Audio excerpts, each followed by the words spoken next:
Verdad que me hace libre es el título del mensaje que yo quiero compartirles esta mañana.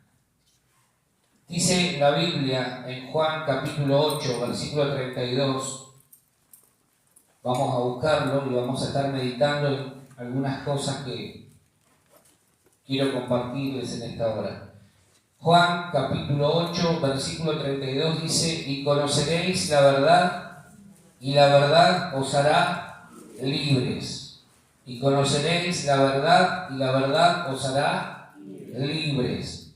La verdad, dijimos, hemos aprendido, no es una filosofía, no es un dogma, no es una doctrina, no es algo, es alguien. Jesús dijo: yo soy el camino, soy la verdad y la vida. O sea que para que yo sea libre, ¿a quién tengo que conocer? A Jesús. La verdad no es algo, la verdad es alguien, es una persona. La verdad en el principio era algo escrito. En el principio era el verbo, y el verbo era Dios, y el verbo era con Dios, dice Juan capítulo 1, versículo 1. En el principio la verdad era algo escrito, pero llegó un momento que no alcanzaba para que el ser humano pudiese relacionarse con Dios desde lo escrito. Entonces, ¿qué dijo Dios? ¿Qué había previsto Dios desde el comienzo? Vamos a tener que hacernos humanos para que ellos puedan relacionarse con nosotros como si fuésemos uno más. Entonces, llegado el tiempo, lo que hizo Dios fue enviar a Jesús, y Jesús tomó forma de hombre, adquirió forma de hombre. Él se incorporó. ¿Qué significa incorporarse?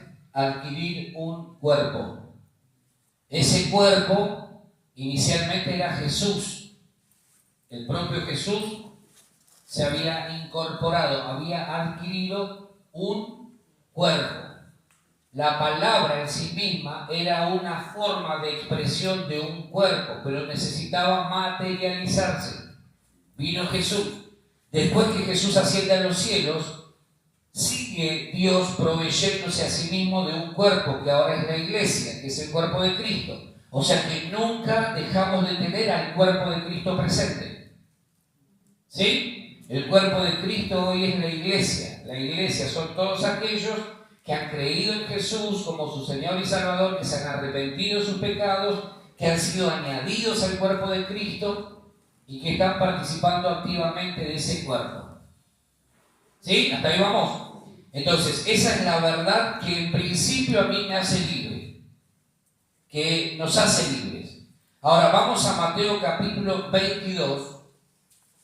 Mateo 22, del 34 al 37. Miren lo que dice el relato. Dice: entonces los fariseos, oyendo que había hecho callar a los saduceos, se juntaron a una. Y uno de ellos, intérprete de la ley, preguntó por tentarle diciendo: Maestro, ¿cuál es el gran mandamiento en la ley?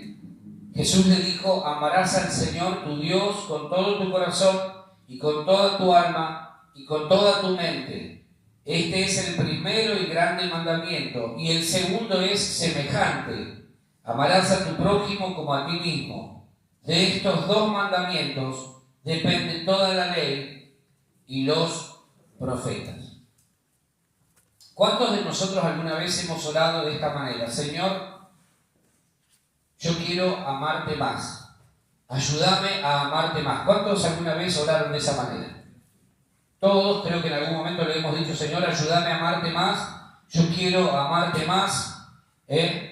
Y lo hemos dicho muchísimas veces. Seguramente que convencidos de una necesidad que creíamos tener, hemos dicho: Señor, ayúdame a amarte más. Y entonces, acto seguido, lo que hemos hecho fue decir: bueno, si yo quiero amar más a Jesús, tengo que leer más la Biblia, tengo que orar más, tengo que participar más de las actividades de la iglesia, tengo que obedecer todo lo que Él me pide, tengo que portarme bien, tengo que ser ejemplo.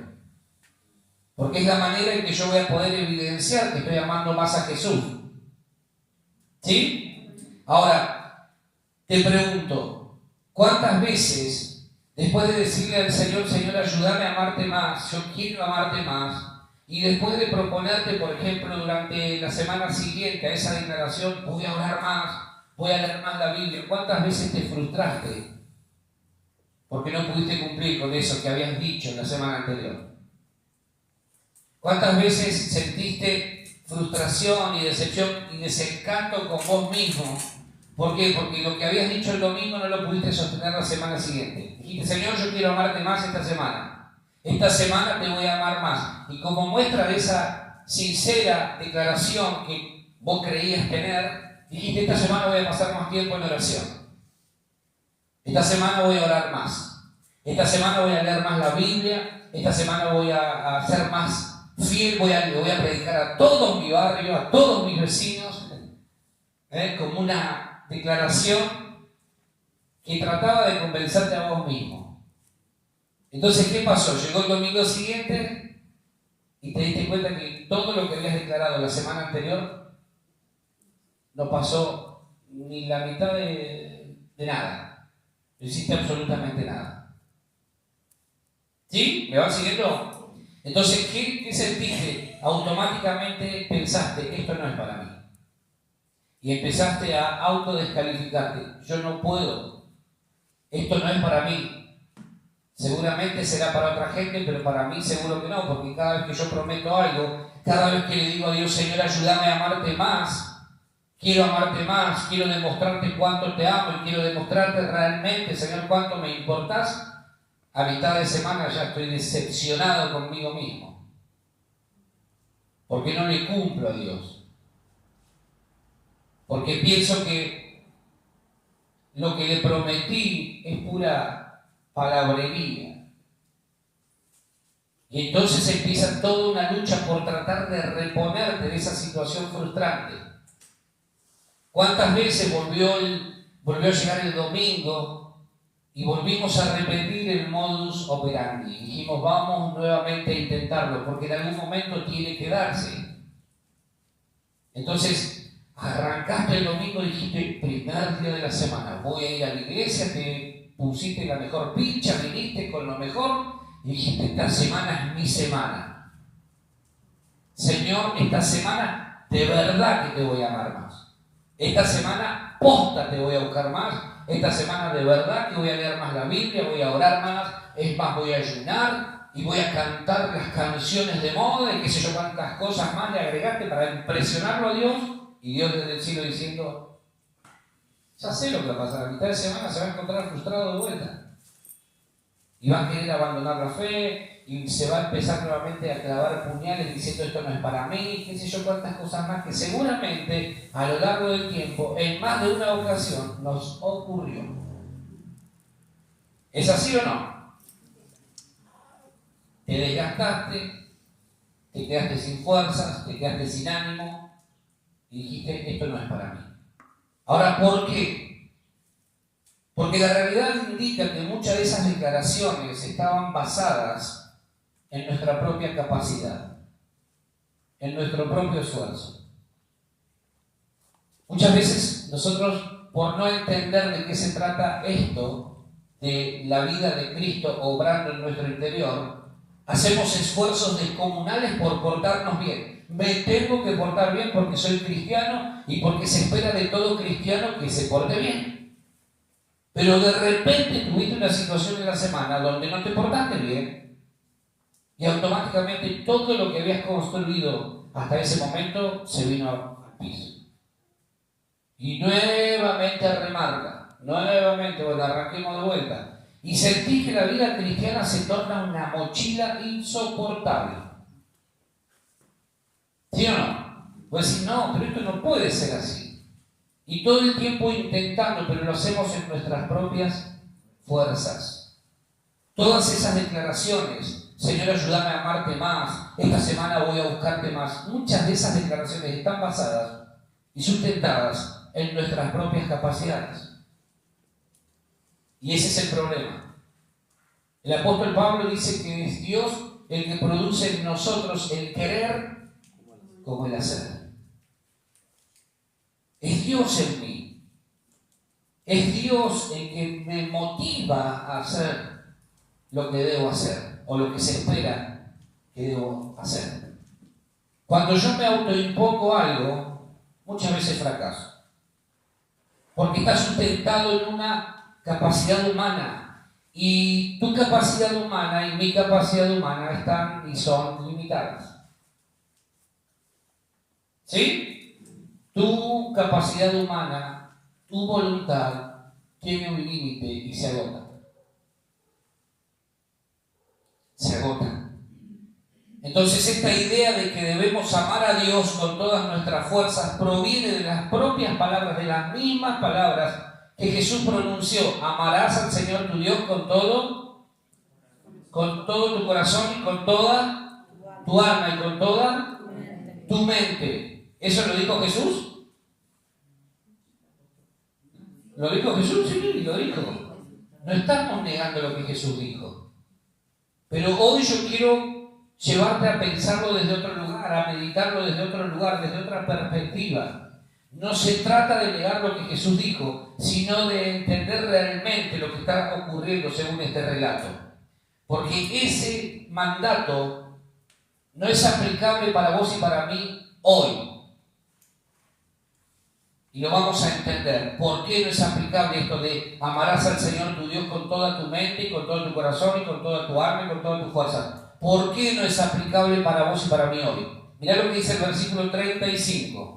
Vamos a desglosar esto un poquito. Dice, y uno de ellos, intérprete ¿de qué? De la ley, preguntó por tentarle, diciendo, bla, bla, bla. ¿Quién es el que pregunta? Un intérprete de la ley, que dicho sea de paso estaba haciendo ¿qué? Con Jesús. Lo estaba tentando, exactamente. Estaba tratando de ponerle una trampa. Toda tentación es una trampa. Los religiosos de aquel entonces buscaban hacerlo caer a Jesús. Así actúan los religiosos también hoy. Tratan de ponerle trampas a los hijos de Dios para hacerlos caer. ¿Sí? Ahora, ¿quién es el que pregunta? Un intérprete de la ley. Versículo 36. Dice, maestro, ¿cuál es el gran mandamiento en la ley?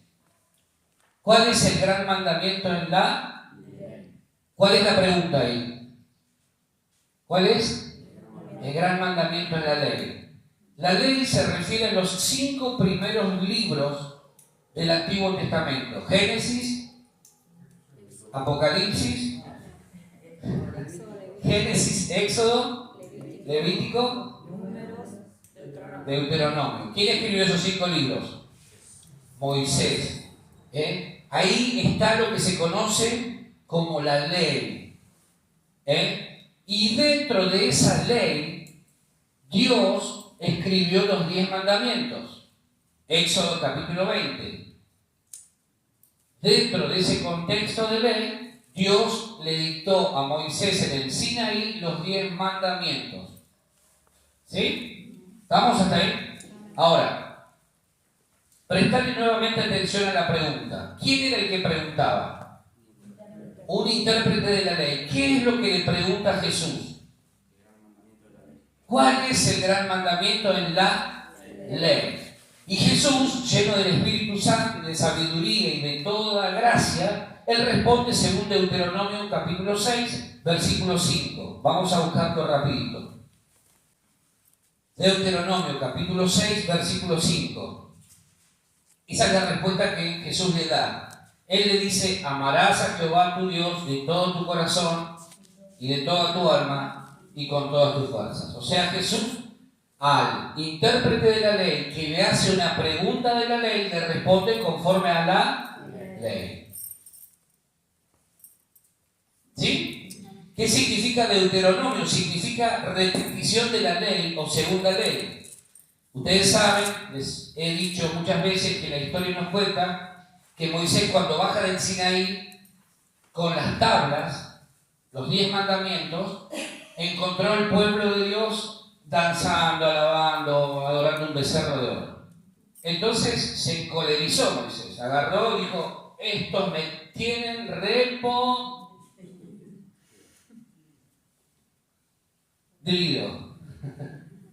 Entonces arrojó las tablas contra el mismo monte y las tablas se partieron.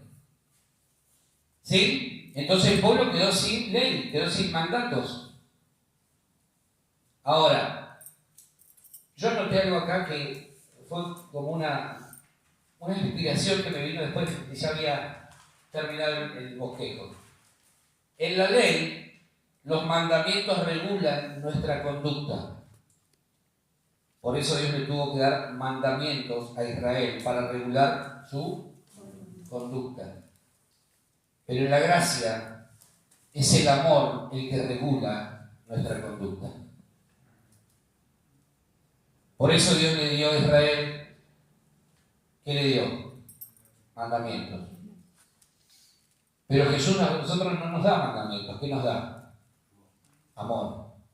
Y ese amor es el que nos impulsa a actuar. ¿Sí? Entonces Moisés rompe las tablas y al romper las tablas la gente se queda, el pueblo se queda sin mandamientos. Por eso cada uno hacía, dice el libro de Jueces, lo que bien le parecía. O sea, era un pueblo anómico, sin ley. Eso significa anomia, sin ley. Un pueblo que hacía lo que se le antojaba. Cada uno tenía su propio Dios, cada uno hacía lo que se le antojaba. No es muy distinto a lo que ocurre por estos días. Amén. ¿Sí? Entonces, ¿qué hace Dios? Le dice a Moisés, vos rompiste las tablas. Vamos a escribir las tablas nuevamente, pero esta vez el que va a laburar vas a ser vos. Yo no voy a escribir, yo te voy a dictar, vos vas a escribir. Y tuvo que agarrar Moisés el martillito y no sé qué, y empezó tipo picapiedra a escribir nuevamente en las tablas los 10 mandamientos. Eso significa deuteronomio, repetición de la ley. ¿Sí? Jesús le dice, le responde en Mateo 22, estamos leyendo Mateo 22, le responde a este intérprete de la ley que le hace una pregunta conforme a la ley, le responde, este es el primero y más importante de los mandamientos. Amarás al Señor tu Dios con toda tu mente y con todo tu corazón y con toda tu alma y con toda tu fuerza. ¿Sí? Pero Jesús la remata, versículo 40. La remata y dice, de estos 2 mandamientos depende toda ¿qué? La ley y los profetas. De estos 2 mandamientos depende toda la ley y los profetas. Anotate esto por ahí si querés como un pensamiento. Tus expresiones hablan acerca del ámbito en el que estás viviendo. Tus expresiones hablan acerca del ámbito en el que estás viviendo. Vuelvo nuevamente al escenario. Viene un intérprete de la ley. Le hace una pregunta sobre la ley. ¿Qué le responde Jesús? Conforme a la ley. Jesús no se salió nunca del escenario en el que estaba. Vos me estás preguntando sobre la ley, yo te respondo conforme a la ley. Porque Jesús habla dos lenguajes. Habla el lenguaje de la ley para los que todavía viven conforme a la ley y habla conforme a la gracia, el idioma de la gracia, para aquellos que después de la cruz hemos aceptado a Cristo en nuestra vida, nos hemos arrepentido de nuestros pecados y hemos hecho a Cristo nuestro Señor y Salvador. ¿Sí? Eso es lo que ocurre en este escenario. Jesús no se desentiende del asunto, pero era lo más lógico que conforme a lo que él estaba escuchando y conforme al escenario en el que él estaba metido en ese momento, respondiera. Es lógico que este fariseo, era lógico, preguntara acerca de cosas que tenían que ver con la ley, porque ese era su ámbito. Él vivía por la ley, bajo la ley, y todo lo hacía bajo esa influencia. En Juan 8, hay una historia de una mujer sorprendida y encontrada en el acto de adulterio por unos religiosos legalistas. Legalismo se le llama a los que tienen pasión y devoción por la ley extrema. Esos son los legalistas.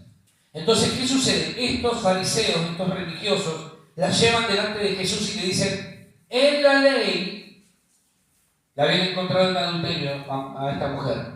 Dicen estos delante de Jesús, tratando de contarle a Jesús lo que la ley decía, como aquel cristiano que le quiere recordar a Jesús lo que la Biblia dice, por las dudas Jesús. Estos van y le dicen, en la ley Moisés nos mandó a apedrear a tales mujeres. ¿Tú qué dices?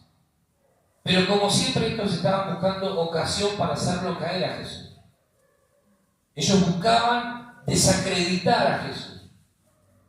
Entonces le preguntan, ¿vos qué decís, Jesús? Porque Moisés nos mandó que en la ley a este tipo de personas las matáramos. ¿Sí? Entonces Jesús los escuchaba y él seguía escribiendo en tierra.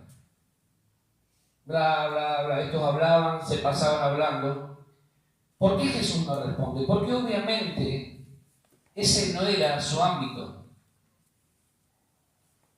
Entonces Jesús dice, ustedes me están preguntando de cosas en las que yo no tengo nada que ver. Juan 1:14 dice, vamos a buscarlo.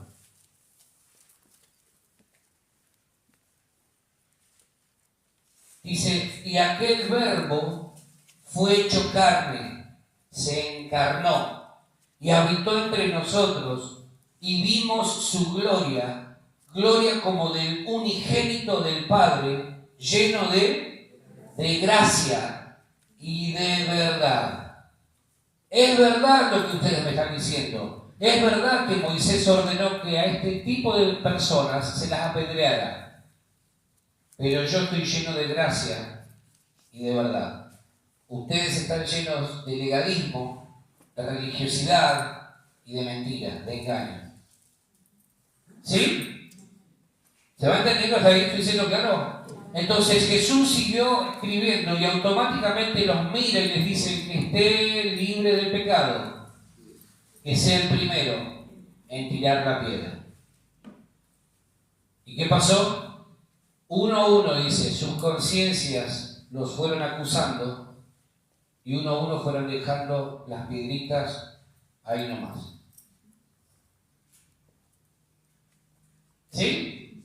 Ahora, cuando alguien dice celosamente, hermanos, hay que guardar el sábado porque es el día de reposo, te está automáticamente enmarcando en un ámbito en el que vos y yo no tenemos cabida.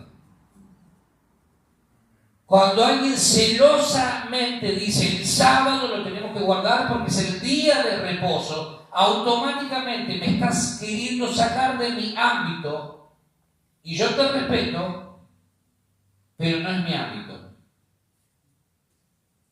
Me estás hablando de ley, no me estás hablando de gracia. Porque dentro de la ley, ¿el día de reposo cuál es? Dentro de la ley, el séptimo día, es el sábado, es el día de reposo, el día enmarcado para guardar celosamente. A Jesús lo acusaban justamente porque en el séptimo día, el día de reposo, se suponía que no se había que trabajar, no había que hacer nada, y Jesús muchas veces hacía obras milagrosas. Entonces Jesús atacaba constantemente eso. Ese es su ámbito, muchachos. Ese es su ámbito. ¿Por qué yo no puedo guardar el domingo si el domingo es el primer día de la semana y aunque no está institucionalizado o registrado como el día del Señor, tal como quedó registrado el séptimo día, el día de reposo, es el día en que Jesús resucita, primer día de la semana? Por eso te dije, en la ley, la conducta está regulada por mandamientos. Hay gente que necesita mandamiento para todas las cosas. Entonces quizá estás en el ámbito equivocado. Estás pretendiendo vivir como un cristiano de la gracia dentro de un contexto de ley. Estás equivocado. Entonces cuando alguien te diga celosamente el séptimo día es el día del Señor, porque así lo dice la Biblia, para vos será ese día. Perfecto. Que Dios te bendiga salvajemente y te haga entender lo que no quieres entender. Pero para mí, que soy un cristiano de la gracia, me reúno el primer día, o en todo caso, ¿qué pasaría si decidimos a partir de ahora nos reunimos los miércoles a las 9 y no nos reunimos más? Por ejemplo. Más de uno se rasgaría las vestiduras, pero ¿cómo el domingo no? ¿Cómo el domingo no me voy a congregar si eso es lo que hemos hecho durante 2000 años? ¿Y por qué no? Si dentro de la gracia hay libertad que Dios nos ha otorgado para movernos según creamos conveniente para todos, sin alterar lo escritural. Ese es el gran problema que se les genera a muchos. ¿Sí? ¿Hasta ahí vamos? Eso fue ordenado en la ley. Bajo la gracia podemos guardar el día del domingo, lo debemos hacer, claro que sí. Hay gente que dice, no, porque no hay un mandamiento que me obligue, que me ordene, que me tengo que congregar. Tampoco hay un mandamiento que te diga que tienes que ir al baño. Nadie te dice que tenés que ir al baño todos los días. Bueno, todos los días sería la idea, ¿no? Pero fisiológicamente el cuerpo que te pide, anda al baño porque vas a explotar. Nadie te ordena que tenés que respirar todos los días a la mañana. ¿Alguno de ustedes pone una alarma que le haga recordar a las 7, 8 de la mañana a la hora que se levante, tenés que respirar? Porque por naturaleza respiramos. Bueno, la Biblia dice, no dejando de congregarse como algunos tienen por costumbre. Entonces, ¿qué tengo que hacer yo? Mi naturaleza es ser parte de un cuerpo, y por ser parte de un cuerpo, la naturaleza espiritual me impulsa a querer estar con aquellos que tienen la misma fe que tengo yo. ¿Sí? Ahora, legalismo es obedecer reglas sin considerar al prójimo. Es obediencia sin amor. Obedezco, pero sin amor. Hago lo que se me pide que tengo que hacer, o lo que me dicen que tengo que hacer, pero sin amor. Sí, es verdad que la ley dice que a ese tipo de personas hay que apedrearlas. Obediencia sin amor. No me interesa el otro. Entonces, ¿qué sucede? Que desde el vamos están alterando el primer y gran mandamiento. O sea, hay una contradicción muy grande. Por un lado, el primer y gran mandamiento dentro de la ley es amarás al Señor tu Dios con todo tu ser.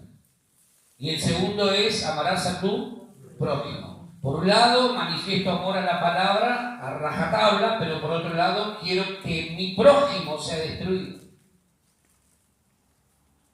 En un grado de incoherencia muy grande. Entonces Jesús los escuchó. A este que fue y le preguntó, lo escuchó. Le dijo, dentro de la ley es el primer gran mandamiento. Y ese mandamiento abarca la ley y los profetas. ¿Se va entendiendo hasta acá? ¿Estoy siendo claro lo que digo? Sabemos por la palabra que el amor es lo más importante para Dios, ¿sí o no? Amar a Dios es el primero y más grande mandamiento de la ley. Pero nosotros tenemos que entender que sigue siendo ley. Y la ley no está diseñada para vos y para mí como hijos de Dios, que ahora vivimos en un contexto y ámbito de gracia. La ley no está diseñada para nosotros que vivimos bajo un ámbito y un contexto de gracia. Tenemos que entender este tipo de cosas. La ley fue diseñada, está diseñada para que el no creyente encuentre, como en su momento nos pasó a nosotros, una guía que lo conduzca hacia la cruz para salvación de su vida. O sea, la ley nos viene a mostrar que por nuestra propia conducta es imposible agradar a Dios. Eso es lo que ocurre dentro de la ley. Por eso muchas veces nos frustramos. Señor, yo quiero amarte más, hasta que te portaste mal. Hasta que no cumpliste. Y automáticamente empezaba la frustración. Mirá lo que dice Gálatas capítulo 3, versículo 24.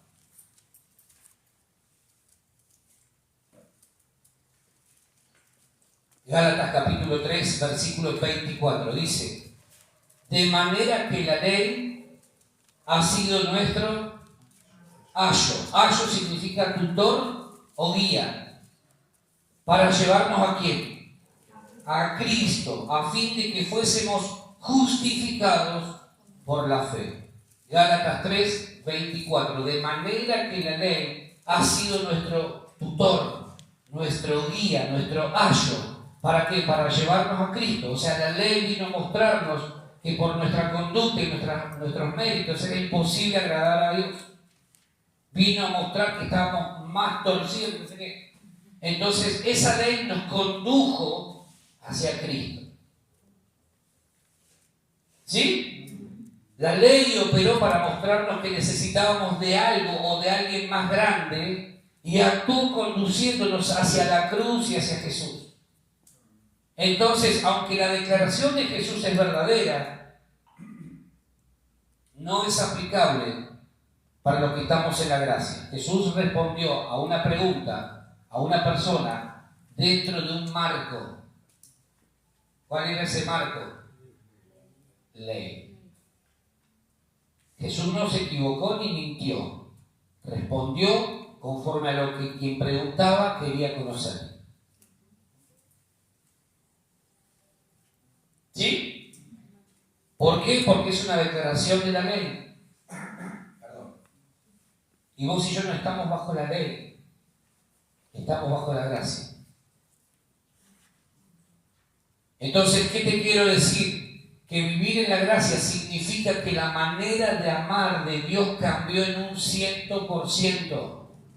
La manera de amar de Dios cambió en un 100%. Bajo la ley, es decir, antes de la cruz, la gente amaba a Dios basándose en sus logros, en su buena conducta, orar mucho, leer mucho la Biblia, servir mucho, hacer mucho como para impresionar de alguna manera a Dios. Que Dios diga, este es bueno, este sí que hay que cuidarlo porque se nos enferma este y sonamos. Este es buenísimo. Ahora, todo eso estaba condicionado. ¿Por qué? Porque era una actividad que se hacía en las fuerzas del hombre, en las fuerzas humanas. El día que estaba cansado alguno y decía, hoy no quiero leer la Biblia, hoy no voy a orar. Ese día se terminaba todo. Eso es en la ley, antes de la cruz. Continuamente fracasaban en cumplir con el primer mandamiento, de amar a Dios sobre todas las cosas por la debilidad de su carne. Es lo que nos pasaba a nosotros. Muchas veces. Señor, esta semana voy a orar mucho. Presta atención porque esta semana voy a orar mucho, Señor. Y no pasaba el lunes que ya, bueno, no oré. Y ahora, bueno, es como la dieta. Señor, la arranco la semana que viene. La semana que viene te prometo, Señor, que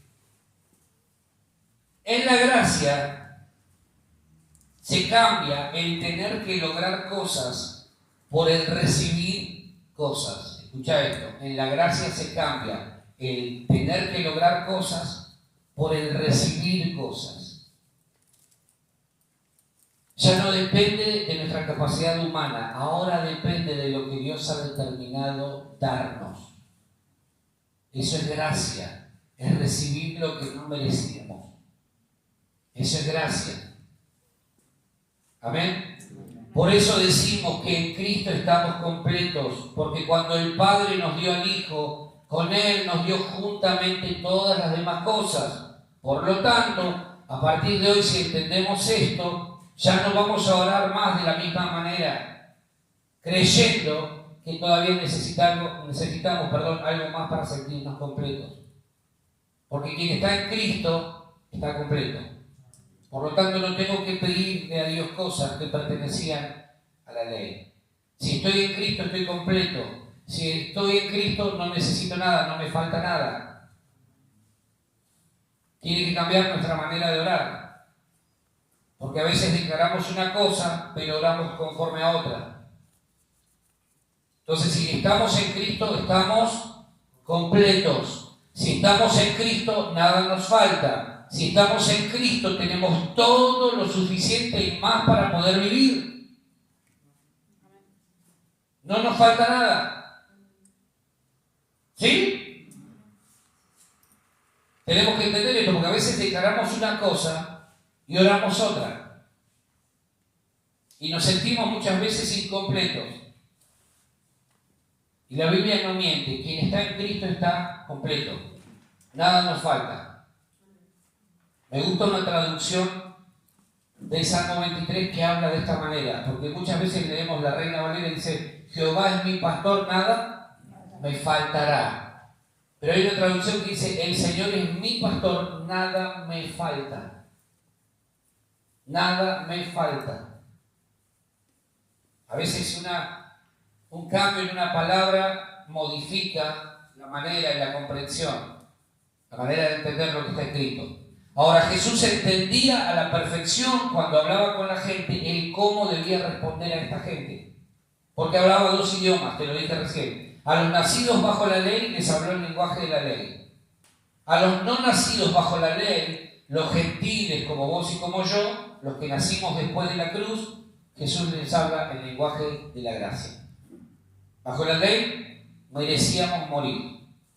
Bajo la gracia, no solo que vivimos, sino que además no existió nunca ninguna deuda para el Señor. Cuando Jesús dice en el Padre Nuestro, perdonamos a nuestros deudores, perdona nuestras deudas, así como también perdonamos a nuestros deudores, lo dijo en un contexto de ley, porque todavía no había pasado la cruz. Después de la cruz ya no hay deuda.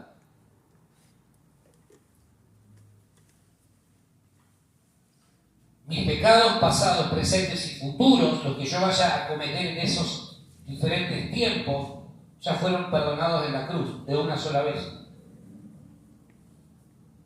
Cuando yo vivo cargando la culpa por un pecado, independientemente de que sea, estoy haciendo vana la cruz de Cristo.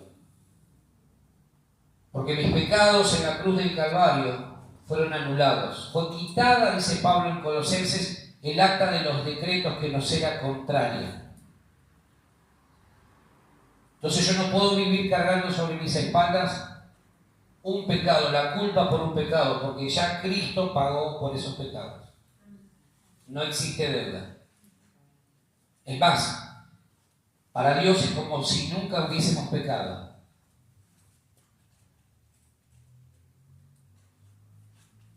¿Sí?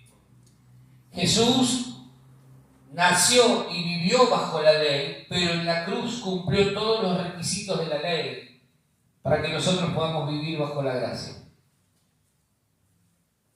Entonces, aunque Jesús dijo que no hay nada más importante que el primer mandamiento, la realidad es que sí hay algo más grande que amar a Dios. ¿Qué es eso más grande y más importante que el primer mandamiento? Su amor por vos y por mí. En la ley es como si Dios estuviese reclamando, ¡hey! ¡Ámenme! Pórtense bien, ámenme. Oren mucho, ámenme. Lean mucho la Biblia, ámenme. Demuéstrenme que me aman. Demuestren con sus actos, con su conducta cuánto me aman. Eso es en la ley. Por eso nos frustrábamos, porque sentíamos que nunca dábamos la medida. Ahora, bajo la gracia, es Dios diciéndome, ya no espero que ustedes me amen en sus capacidades y fuerzas humanas limitadas. Ahora soy yo el que les vengo a demostrar cuánto los amo. Cambió un 100% la manera de expresarse de Dios para con nosotros. Cambió. Ahora, bajo la gracia, es Dios diciendo, ¿sabés cuánto te amo? ¿Entendés cuánto te amo? Pero yo me equivoco, Señor. ¿Sabes cuántas veces prometo cosas? Sí, ya lo sé. Por eso tuve que enviar a mi hijo a morir por vos en la cruz. Ahora déjame demostrarte a mí cuánto te amo. Quiero que entiendas cuánto yo te amo. Señor, pero ¿sabes cuántas metidas de pata llevo esta semana? Gasté cuaderno esta semana para escribir las metidas de pata porque te las quería pedir, te las quería confesar en una persona. Sí, ya sé. Pero ahora soy yo el que te quiere demostrar cuánto te ama. Su amor por vos y por mí es más grande que la ley y más grande que el primer mandamiento. Grabate eso. El amor de Dios hacia nuestra vida es más grande que el primer y gran mandamiento en la ley. Es mucho más grande. Bajo la gracia, sus hijos, nosotros, le amamos porque hemos recibido su amor. Ahora vamos a leer un versículo que dice en 1 de Juan, que dice, nosotros le amamos a Él porque Él nos amó primero. O sea que nuestro amor hacia Él ya no va a estar basado en un querer agradarle, sino en un entender cuánto hemos sido amados. Entonces todo lo que hacemos va a ser una respuesta a ese amor. No una respuesta para tratar de impresionar o de agradar su corazón, sino que va a ser una respuesta al amor que ha sido derramado, como dice Pablo, en nuestros corazones. ¿Se va entendiendo esto? ¿Está muy difícil? ¿Está complicado? Bajo la gracia le amamos a Él por lo que hemos recibido de Él, su amor. Entonces, amamos a Dios bajo la gracia, no por un esfuerzo personal, sino porque descansamos en la verdad que nos hace libres, que dice cuánto Él nos amó a nosotros. De tal manera amó Dios al mundo, que ha dado a su único Hijo, unigénito, para que todo aquel que en Él cree no se pierda, mas tenga vida eterna. ¿Cuántos aman a Dios? ¿Cuántos han creído en Él? Bueno, entonces Él nos amó primero. Es Dios tomando siempre la iniciativa. Y lo que nosotros hacemos es responder a ese amor. De tal manera amó Dios al mundo, que dio a su Hijo, para que todo aquel que en Él cree no se pierda, sino que tenga vida eterna. Hay una enorme diferencia entre amar a Dios, porque Él nos, de alguna manera, pone mandamientos para poder agradarle, y hay una enorme diferencia entre entender cuánto Dios nos amó y responder por amor a ese amor. Bajo la ley pareciera que Dios reclama, ámenme, pero bajo la gracia es Dios diciéndonos, yo los amo. Yo los amo. Por eso decimos que el amor de Dios hacia nuestra vida es muchísimo más grande que el primer mandamiento. Es Dios amándonos a pesar de nosotros mismos. Primera de Juan 4:19. Primera de Juan 4:19 dice, nosotros, a ver, vamos a leerlo juntos, nosotros le amamos a Él porque Él nos amó primero. No le ganamos a Dios en nada. Él se adelantó y nos amó primero. Y ahora nosotros, ¿qué hacemos? En respuesta a ese amor que hemos recibido, le amamos a Él. ¿Amén? Solo le podemos amar a Él cuando hemos entendido esta verdad. Lo otro es frustrante. Lo otro es desgastante. Te quita las ganas de seguir intentando todo. Pero ahora, cuando yo entiendo que Él me amó primero, todo lo que yo haga va a ser una respuesta de amor hacia ese amor. ¿Sí? Entonces, nuestra mayor necesidad no es amar más a Dios, sino entender cuánto Él nos ha amado y nos ama. Nuestra mayor necesidad no es amar más a Dios haciendo más cosas. Nuestra mayor necesidad hoy es entender cuánto Él nos amó y cuánto nos ama. Esa es nuestra mayor necesidad. Cuando nos enfocamos en cuánto Él nos amó, entonces amarlo a Él no va a ser difícil. Va a ser una respuesta natural y espontánea. Entonces ya no vamos a orar más, Señor, ayúdame a amarte más. Lo que vamos a hacer es orar, Señor, enséñame cuánto vos me amás a mí. Ya no voy a orar, Señor, yo quiero amarte más esta semana y te lo quiero demostrar. Ahora vamos a orar y le vamos a decir, Señor, ayúdame a disfrutar del amor que un día derramaste sobre mi corazón. Cambie, ¿no? Cambia. Lo primero me va a llevar a lo segundo. Entender cuánto Él me amó me va a llevar a amarlo más a Él. No haciendo más, sino disfrutando de ese amor que ha sido derramado en mi corazón. Él me amó primero. ¿Cuál es la consecuencia entonces de entender esto? Miremos lo que dijo lo que dijo Jesús en Juan 13:34. Juan 13:34.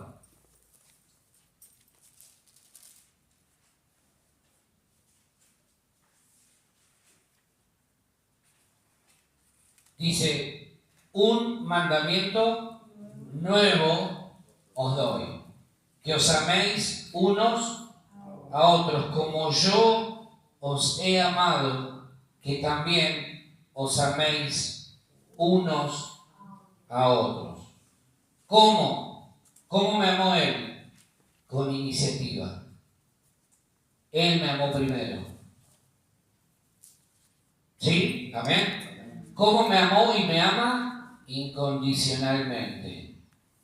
No me pone condiciones. Él me hizo acepto en el amado, dice Pablo. Efesios. Él me hizo acepto. ¿Sí?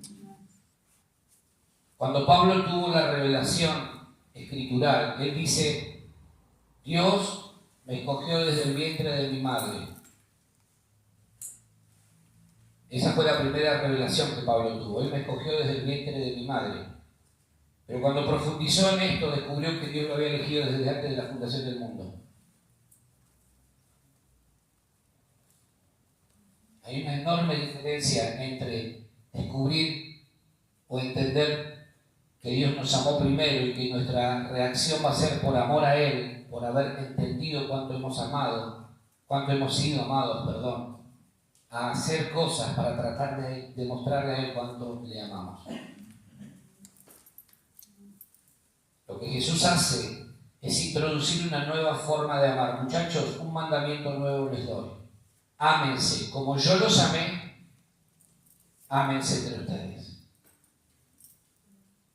¿Cómo es el amor de Jesús? Incondicional.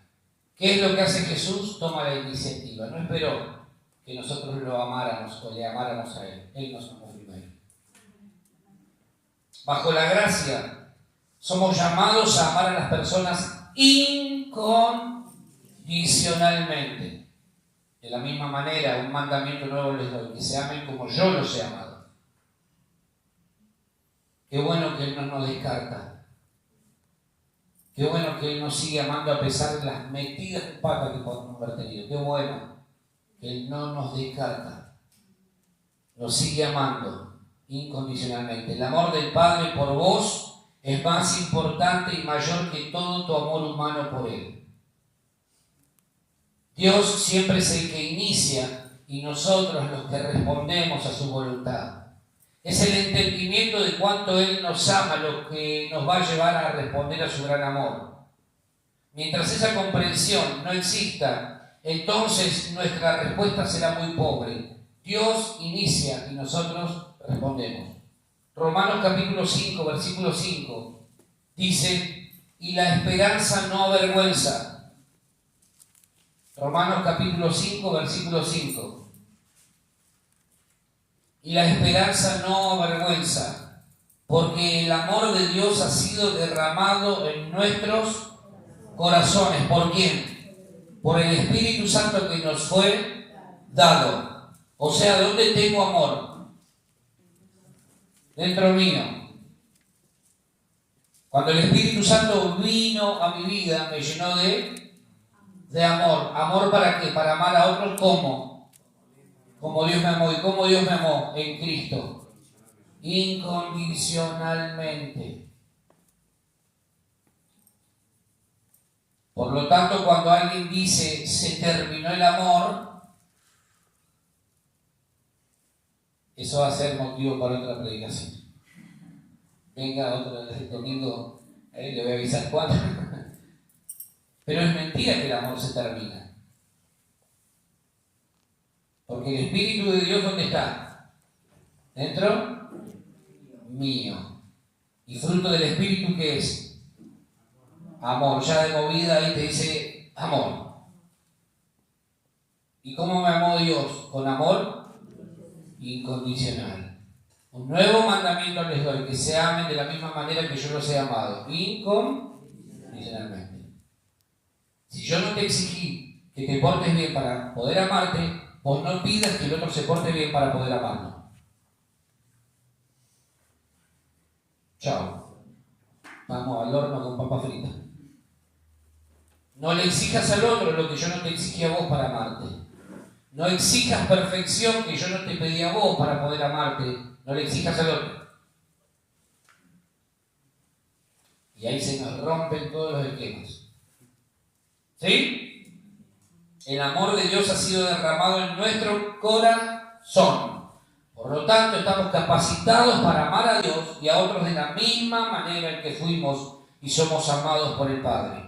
Mientras más conscientes seamos de su amor por nosotros, más se llenará nuestro corazón de amor por Él.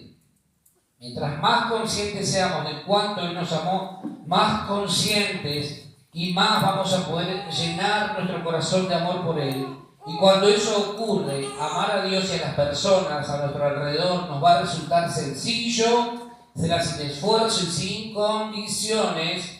El amor va a fluir naturalmente. ¿Por qué? Porque ya ha sido derramado ¿dónde? En nuestros corazones. Amén. No es algo que iniciamos, solo respondemos a lo que hemos recibido primero. Entonces, volviendo al punto de partida y ya para terminar, no oremos más pidiéndole al Señor, Señor, ayúdame a amarte más. Nuestra oración a partir de hoy debe ser, Señor, enséñame a recordar cuánto me amás. Enséñame a recordar cuánto me amás. El resultado será un corazón consciente y extasiado, lleno, rebosante por su eterno amor. El amor de Dios ya ha sido derramado ¿dónde? En mi corazón. No tengo que pedirle más amor a Él del que ya me dio. El amor de Dios en su totalidad ha sido derramado ¿dónde? En mi corazón. No le tengo que pedir, Señor, dame más amor.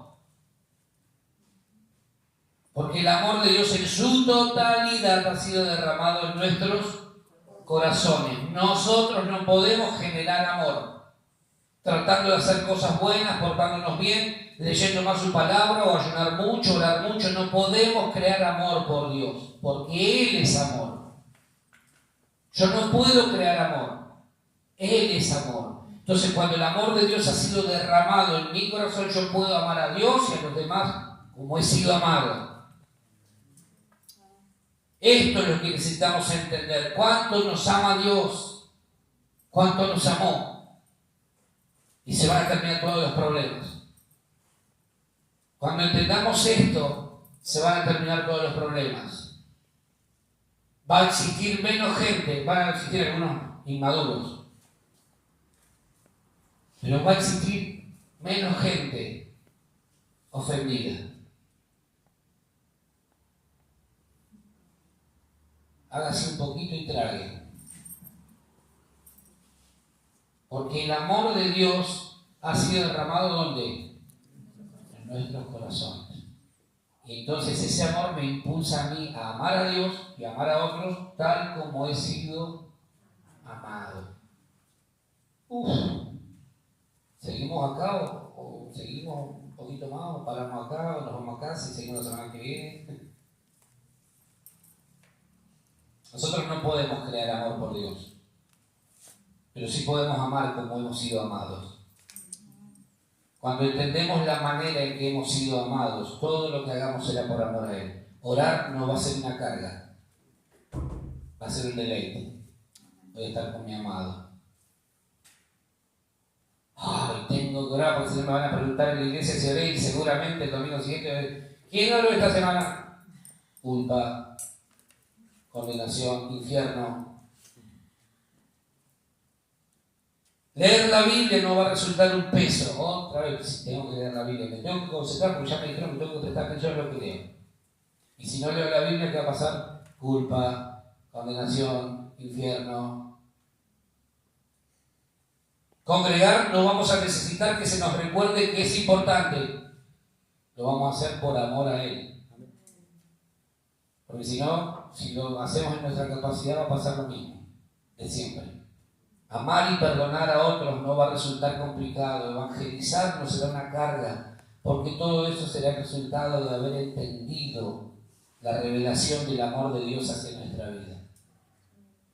Cuando alguien dice, es que a mí nadie me ama, es que a mí nadie me valora, es que me resulta difícil amar a esa persona, no puedo perdonar a este que me hizo esto, esa persona está haciendo nula la palabra que acabamos de leer. El amor de Dios ha sido derramado ¿dónde? En nuestros corazones, en mi corazón, en tu corazón. Y un mandamiento nuevo les doy, muchachos, que así como yo los amé a ustedes, ustedes amen a los demás. Tu carencia de amor fue resuelta. Entonces, nuestra carencia de amor, si nos sentíamos faltos de amor, fue resuelta. Nuestra imposibilidad de amar y perdonar ya fue resuelta. Nuestra soledad ya fue resuelta. Ahora no estamos solos. El gran Emmanuel, Dios con nosotros, en nosotros y por nosotros. Nuestra baja autoestima, no sé si puedo, me va a costar, ya fue resuelta en la cruz también. Ya fue resuelta. No somos un tanque vacío que todos los días necesitan ser llenados. Se va bajando el medidor, ¿viste? Se quedó ahí. No. Ahora somos un tanque lleno 100% del amor de Dios. Amén. Sos un tanque lleno. 100%, full. ¿Cuál es la mejor nafta? ¿Premium? Son 100% premium, lleno del amor de Dios, para amar a Dios y a los demás como ha sido amado. ¿Sí? Amén. Entonces, ¿qué tenemos que hacer con ese amor? Darlo a otros, brindarlo a otros, que también puedan disfrutar del amor que nosotros hemos recibido. Si entendemos todo esto, si se nos revela cuánto hemos sido amados, de ahora en más nuestra respuesta a todo lo que Dios nos indique no va a ser por cumplir con una tarea, va a ser por amor. Señor, ¿qué más tengo que hacer? ¿Qué más tengo que hacer? ¿Qué más me estás pidiendo vos? ¿Que vaya y le hable al otro? Hoy le hablo al otro. ¿Sabes qué? Dios me amó de una forma y te ama de una manera que nadie jamás te va a amar. Orar, ¿cómo no voy a orar si me voy a encontrar con mi amado? No va a ser una carga, no va a ser una tarea, no va a ser una actividad, no va a ser una imposición, va a ser algo que nace como respuesta al amor eterno que nos ha atrapado, que nos ha conquistado. Amén. Entonces, todos los días, a partir de hoy, todos los días de tu vida, no ores más, Señor, ayúdame a amarte más. Decirle, Señor, enséñame a recordar cuánto vos me amaste y enséñame en cada momento de mi vida, a cada instante, a disfrutar de ese amor. Amén. Amén. Disfrutar del amor de Dios. Vamos a ponernos de pie, por favor.